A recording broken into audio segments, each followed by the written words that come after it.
If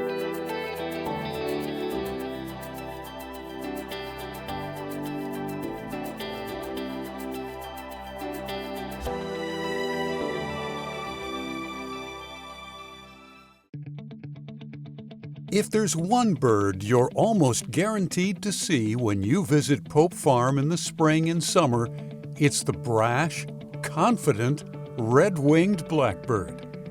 Look for the glossy black males perched in sturdy stalks. Listen as they sing their melodic, bold songs, establishing their territory and flashing their namesake red patches on their wings. During breeding season, you'll see the males here in the open fields and prairies of the Conservancy.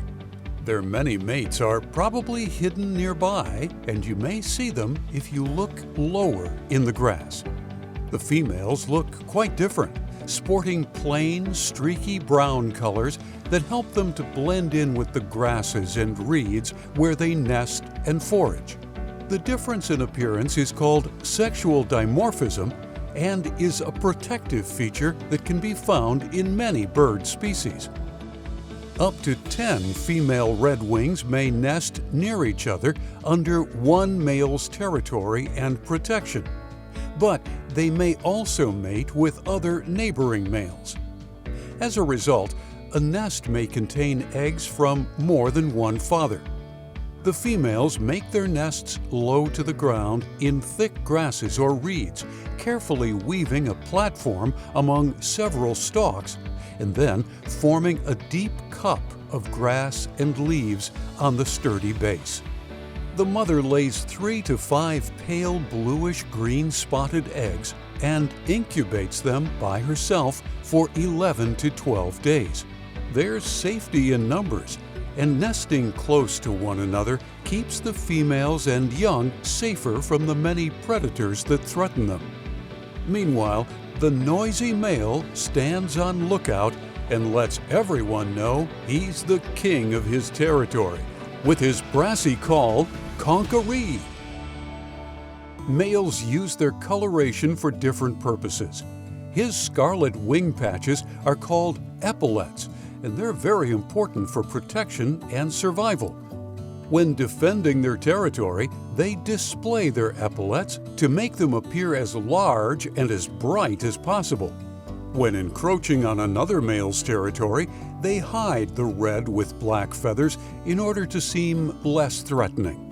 When two males next to each other display their epaulets, they're probably on either side of a boundary between territories. During breeding season, males will aggressively defend against anything they perceive as a danger.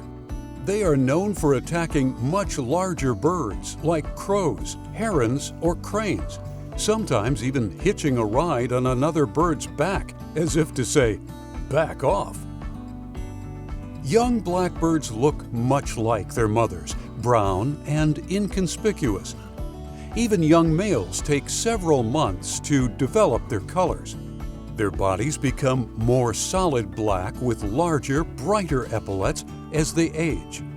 When the cool air arrives in September or October, redwings prepare to move. As short-distance migrants, they don't have to travel far, just to the southern states. But they still make an impression as they travel. They form huge mixed flocks with starlings, grackles, and cowbirds that sometimes number in the thousands or even millions. In the fall, you may see these remarkable flocks moving like one fluttering dark cloud in the sky as they dodge predators like hawks or owls. These immense flocks in movement are called murmurations and are mesmerizing to observe. When the snow melts, male redwings are among our earliest migrants to return home. They come a couple of weeks ahead of the females to set up the best territories to attract healthy mates. The songs they sing as they wait for the females are a welcome signal that spring has finally arrived.